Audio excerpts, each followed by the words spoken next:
अच्छा सुनो, सब्सक्राइब करते वक्त ना घंटी बजा देना ताकि जब मैं ऑनलाइन आऊँ तो तुम्हारे फोन की भी नमस्कार दोस्तों, आप सभी का स्वागत है हमारे YouTube चैनल पर। तो दोस्तों आज हम बात करेंगे 69,000 शिक्षक भर्ती लेटेस्ट अपडेट। तो आज हमारी तारीख हो चुकी है 16 जुलाई 2020 की बड़ी अपडेट्स में सबसे पहले बात करेंगे लाइव कोर्ट अपडेट शिक्षा मित्र वर्सेस बीटीसी बीएड। जी हाँ दोस्तों, आज आपके ढेर सारे सवाल हैं और सबसे पहले दोस्तों आज की न्यूज़पेपर की अपडेट्स हम आपको दे दें। क्या न्यूज़पेपर में दोस्तों आज निकला उसको देखते हैं। शिक्षा मित्रों के लिए 65% का कट ऑफ बहुत अधिक है। कट ऑफ अधिक होने से शिक्षा मित्रों को नहीं मिल पाएगा वेटेज का लाभ, ये सुप्रीम कोर्ट ने कहा। उसके बाद एक और अपडेट 69,000 शिक्षक भर्ती मामला, शिक्षा मित्रों के लिए 60-65% कट ऑफ काफी ज्यादा, सुप्रीम कोर्ट। कुल मिला के दोस्तों आपको इस बात समझ में आ रही होगी कि सुप्रीम कोर्ट की एक टिप्पणी आई जिसमें यह कहा गया कि शिक्षा मित्रों के लिए ये कट ऑफ काफी ज्यादा है, मतलब 90-97 नंबर लाना इनके लिए काफी बड़ी बात है। उसके बाद दोस्तों कुछ और सवाल थे, जैसे कि आपका एक एमआरसी मुद्दा हो गया, फेल छात्रों का क्या होगा, 40-45 वर्सेस 60 और 65। एक और अपडेट, प्राथमिक में बीएड एंट्री पर सुप्रीम कोर्ट की टिप्पणी। ठीक है, बीएड बाहर करो दोस्तों अभियान काफी ज्यादा सोशल मीडिया पर चला। क्या है पूरा मामला, सबसे पहले हम इसको देखते हैं इस वीडियो में। बीएड योग्यता पर अब बहस का कोई मतलब नहीं है क्योंकि एनसीटीई ने बीएड को शामिल करने की अधिसूचना जारी कर दी है। अब सिर्फ दो ही विकल्प हैं, या तो आप एनसीटीई की अधिसूचना को चुनौती दें या फिर एनसीटीई अधिसूचना के आधार पर सरकार के द्वारा नियमों में बदलाव में देरी करने की बात कहें। सुप्रीम कोर्ट की एक टिप्पणी हुई। जी हाँ दोस्तों, काफी बीटीसी के छात्रों ने सोचा कि बीएड बाहर होगा तो कम से कम 38,000 जो छात्र बीटीसी के पास हुए, डीएलएड के छात्र पास हुए हैं, उनको नियुक्ति पत्र आराम से मिल जाएगा क्योंकि बहुत से बीटीसी के भी छात्र हैं जिनकी मेरिट कम है, वो 69,000 शिक्षक भर्ती के चयन लिस्ट से बाहर है। तो दोस्तों ये पूरा मामला था, सुप्रीम कोर्ट का क्या कहना था आपने इसको देख लिया। उसके बाद अब बात करते हैं शिक्षा मित्रों के लिए सुप्रीम कोर्ट ने क्या कहा।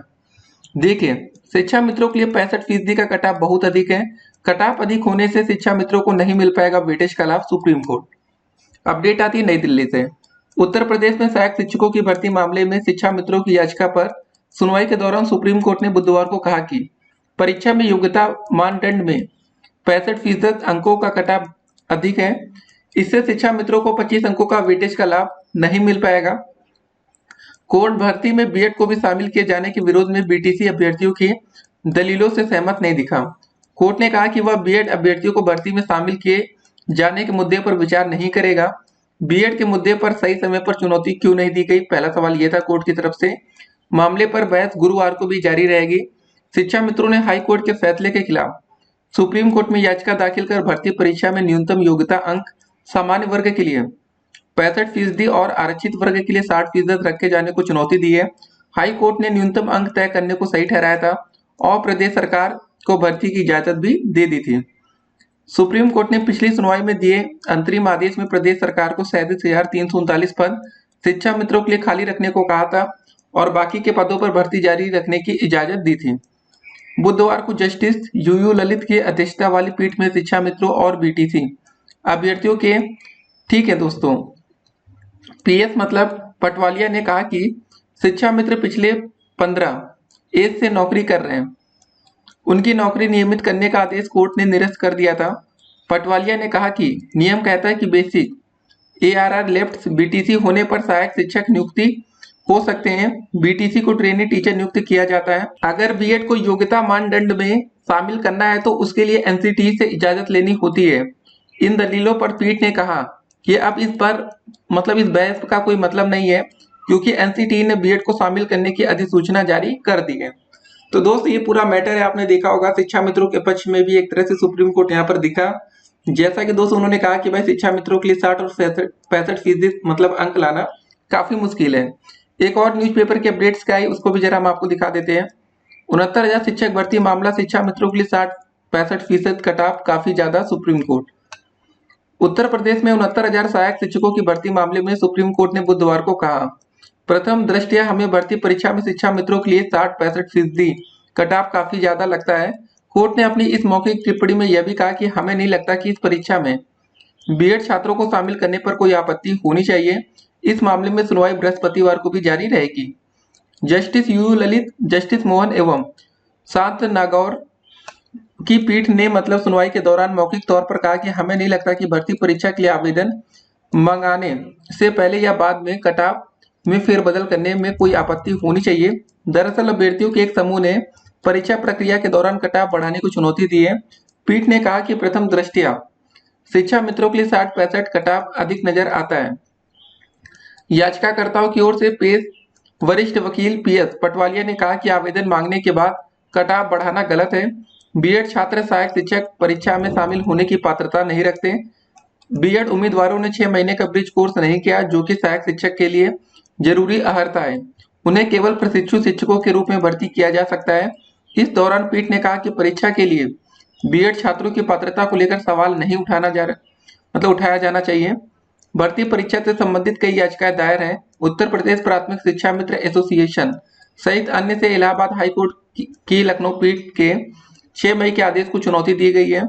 हाई कोर्ट ने उत्तर प्रदेश बेसिक शिक्षा परिषद द्वारा 69,000 सहायक शिक्षकों की भर्ती का कटाव बढ़ाने का निर्णय सही ठहराया था। साथ ही भर्ती प्रक्रिया 3 महीने में पूरी करने को कहा था। बोर्ड ने भर्ती प्रक्रिया में सामान्य वर्ग के अभ्यर्थियों के लिए 45 से 65% और आरक्षित वर्ग के लिए 40 से 60% कटाव निर्धारित की थी। कटाव में बढ़ोतरी परीक्षा के बाद की गई। इस मामले में सुप्रीम कोर्ट ने 9 जून को अंतरिम आदेश पारित कर यूपी सरकार से कहा था कि वह शिक्षा मित्रों के लिए 37,339 है, वैसे 99 लिखा है, पदों को छोड़कर नियुक्ति प्रक्रिया जारी रख सकती है। वही बेसिक टीचर सर्टिफिकेट या बीटीसी प्रशिक्षित उम्मीदवारों के एक समूह ने इस भर्ती परीक्षा में बीएड के छात्रों को शामिल करने की चुनौती भी दी है। तो दोस्तों ये पूरा मामला आप देख रहे होंगे। 2 मुद्दा यहाँ पर सबसे अहम है सुप्रीम कोर्ट में जो कि चल रहा है। पहला दोस्तों मुद्दा ये है कि जो बीटीसी के छात्र हैं वो ऐसे बीएड के साथ खड़े तो नहीं है, एक बात आप समझ रहे होंगे। बीटीसी का पहला मुद्दा यही है, पहला और अंतिम मुद्दा। अगर बीएड को दोस्तों बाहर कर दिया जाता है तो 38,000 समथिंग बीटीसी के छात्र पास हुए हैं, तो उनको आराम से नियुक्ति पत्र मिल जाएगा। फिर उनको ना तो एमआरसी मुद्दे से कोई दिक्कत होगी, ना 40-45 से, ना किसी और कोई दिक्कत नहीं होने वाली। तो आप एक बात समझ रहे होंगे। तो अब मामला दोस्तों फंसता हुआ नजर आ रहा है, लेकिन फिलहाल सुप्रीम कोर्ट की अब तक की टिप्पणी के अनुसार यही लगता है कि बीएड को बाहर तो फिलहाल सुप्रीम कोर्ट नहीं करने वाला। बाकी दोस्तों कुछ और हो जाए तो बात अलग है। और दूसरा मुद्दा दोस्तों, अभी तक सुप्रीम कोर्ट अभी तक की जो सुनवाई हुई है उसमें शिक्षा मित्रों के साथ खड़ी हुई नजर आ रही है। लेकिन दोस्तों आज की लाइव कोर्ट अपडेट के लिए हमने नीचे कमेंट बॉक्स में आपके लिए एक लिंक दिया है, उसके माध्यम से दोस्तों आज की आप लाइव कोर्ट अपडेट पल पल की एक्सेस कर सकते हैं। पेज को आपको ओपन करना है और उसको रिफ्रेश मारते रहना है। जी हाँ दोस्तों, रिफ्रेश करना बहुत ही ज्यादा जरूरी होता है। जब आप पेज को ओपन करें तो बार बार उसको रिफ्रेश में क्लिक करते रहिएगा। और दोस्तों जैसे कमेंट बॉक्स खोलेंगे तो उसमें आपको 16 जुलाई की भी लाइव कोर्ट अपडेट मिलेगी। अगर आप चाहते नहीं हमें 15 जुलाई वाली कोर्ट अपडेट देखना है तो उसका भी लिंक आपको मिल जाएगा।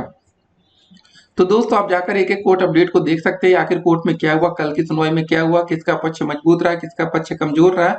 सब कुछ वैसे आपने सोशल मीडिया पर पढ़ लिया होगा, लेकिन जो आज की न्यूज़पेपर की अपडेट्स है उसके हिसाब से तो यही लगता है कि अभी तक दोस्तों सुप्रीम कोर्ट शिक्षा मित्रों के पक्ष में है।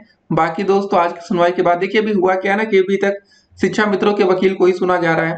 तो फिलहाल सिंपल सी बात है कि शिक्षा मित्रों की तरफ ही सुप्रीम कोर्ट दिखेगा। लेकिन जब आज की सुनवाई होगी दोस्तों उसके बाद दूध का दूध पानी का पानी हो सकता है आज के आज। या तो दोस्तों देखिए एक और अच्छी खबर ये थी सभी छात्रों के लिए, लगातार सुनवाई। जी हाँ दोस्तों, 69,000 शिक्षक भर्ती में की लगातार सुनवाई होना बहुत बड़ी बात होती है सुप्रीम कोर्ट में। लगातार डेट इतनी आसानी से नहीं मिलता। तो अब दोस्तों जब सुनवाई शुरू होगी तो कुछ बड़े फैसले आपको देखने को मिल सकते हैं। आप लोग तैयार रहिए। और अभी दोस्तों एक चीज और आपको बता दें, ये क्लियर नहीं हुआ है कि फाइनल कट ऑफ क्या होगी। जी हाँ दोस्तों, चयनित वर्सेस अचयनित छात्रों का एक मैटर अलग चल रहा है, वहां पर एमआरसी मुद्दा काम आता है। क्योंकि देखिए दोस्तों एमआरसी मुद्दा होने पर जो कि ओबीसी वर्ग के छात्र मतलब ये दावा करते हैं कि अगर एमआरसी मुद्दे को सही तरह से इम्प्लीमेंट कर दिया जाए तो कम से कम 15,000 छात्रों को, ओबीसी छात्रों को और नौकरी मिल सकती है, लेकिन जनरल छात्रों की नौकरी जाएगी। देखिए सिंपल सी बात होती है, टोटल पद अभी तक 69,000 ही है, लेकिन उसमें 22,000 पद को और जोड़ने की मांग की गई है। देखते हैं क्या होता है। बहुत सी चीजें हैं दोस्तों 69,000 भर्ती में, बहुत से ऐसे सवाल हैं, देखते हैं क्या होता है, कैसा आंसर आता है। लेकिन सबसे जो इम्पोर्टेंट मुद्दा होगा एमआरसी मुद्दा, ओबीसी कैटेगरी के छात्रों के लिए एक बहुत ही बड़ा मुद्दा हो सकता है। ओबीसी के साथ एससी कैटेगरी के भी छात्र होंगे और एमआरसी मुद्दे को अगर सही तरह से इम्प्लीमेंट कर दिया जाता है जैसा कि ओबीसी यूनियन का कहना है तो फायदा होगा। ठीक है, देखते हैं। लेकिन दोस्तों इतनी बड़ी संख्या में उम्मीद नहीं कि 15,000 छात्र सीधे नौकरी पा जाएंगे और 15,000 ओबीसी के छात्र नौकरी पाएंगे या एससी के पाएंगे, तो जनरल के 15,000 छात्र माइनस भी होंगे। मतलब जिनका नाम चयन लिस्ट में है उनका नाम चयन लिस्ट से बाहर भी होगा, ये सब चीजें होंगी। अब बात आती है फेल छात्रों के लिए क्या होगा। देखिए फेल छात्रों के लिए एक उम्मीद खाली वही थी कि संशोधित उत्तरमाला में कुछ नंबर पड़ जाए, या दोस्तों फेल छात्रों के लिए दूसरी खबर ये होगी कि 40-45 कट ऑफ की जीत होगी। देखिए दोस्तों, फेल छात्रों में बहुत से ऐसे छात्र हो सकते हैं जो कि बिल्कुल 1 से 2 नंबर से फेल होंगे। आपको और बता दें, फेल छात्रों में कुछ छात्र ऐसे भी हैं जिनके मतलब 30+ गुणांक बने हैं एकेडमिक लेवल पर। अगर दोस्तों उनके 100 नंबर या 95 नंबर 96 नंबर आते हैं जनरल कैटेगरी से, तो भी दोस्तों वो बच्चे 70 से ऊपर गुणांक पर पहुंच जाएंगे, जो कि नौकरी पाने के योग्यता के करीब होगा उनका। कुछ कहा नहीं जा सकता, ऐसा नहीं कि 40-45 जीतने पर जो बच्चे फेल है उनको नौकरी नहीं मिलेगी, कुछ को मिल सकती है, बहुत ही कम संख्या होगी। लेकिन दोस्तों वो छात्र 40-45 कटाव पर भी नौकरी लेकर जा सकते हैं। तो वो छात्र तो यही चाहेंगे कि 40-45 कटाव की ही जीत हो। बाकी जो छात्र चयन लिस्ट में जिनका नाम है वो 90-97 के साथ ही खड़े होंगे। और बारी अंतिम में आती, जो छात्र चयनित नहीं है, अचयनित है, वो सेकंड काउंसलिंग का इंतजार करेंगे। देखिए सेकंड काउंसलिंग की क्या उम्मीद है, देखिए सिंपल सी बात याद रखिएगा, सेकंड काउंसलिंग होगी भी तो दोस्तों बहुत ही कम सीटों पर होगी, क्योंकि मैक्सिमम छात्र जिनका नाम चयन लिस्ट में है, बहुत ही कम छात्र उसमें से हटेंगे, क्योंकि सभी को पता है कुछ ना कुछ एफिडेविट देकर या कुछ ना कुछ गलती है तो वो अपना मैनेज कर ले जाएंगे। तो सेकंड काउंसलिंग होगी जरूर, लेकिन बहुत ही कम सीटों पर होगी। तो मतलब दोस्तों 200-400 सीटों, 500, 1000 मैक्सिमम मान के चलिए। अभी ये मत सोचिएगा कि नहीं 5-6 हजार सीटों पर होगी, ऐसा नहीं है। तो बहुत ही लिमिटेड सीटों पर होगी सेकंड काउंसलिंग। उम्मीद आप फर्स्ट काउंसलिंग से ही करिए, जिनका नाम चयन लिस्ट में है वो तो भाई बिल्कुल सेफ है और सिक्योर है। और फिर अंतिम वही है कि 40-45 वर्सेस 60-65 देखते हैं। फिलहाल कल की सुनवाई के बाद सुप्रीम कोर्ट में अभी तक शिक्षा मित्रों का पक्ष मजबूत है, लेकिन आज की सुनवाई के बाद क्या होता है देखते हैं। क्योंकि दोस्तों मजबूत इसलिए क्योंकि अभी तक शिक्षा मित्रों का पक्ष ही सुना जा रहा है। जब सरकार का पक्ष रखा जाएगा अच्छे से, फिर दोस्तों पता चलेगा आखिर किसका पक्ष मजबूत है, किसका पक्ष कमजोर है। तो चलिए दोस्तों लाइव कोर्ट अपडेट में मिलते हैं। नीचे कमेंट बॉक्स में लिंक है। अब तक हो सकता है कि आपकी सुनवाई शुरू हो चुकी हो, तो जल्दी से ओपन करिए। फिर मिलेंगे अगली वीडियो में, तब तक के लिए स्टे कनेक्टेड।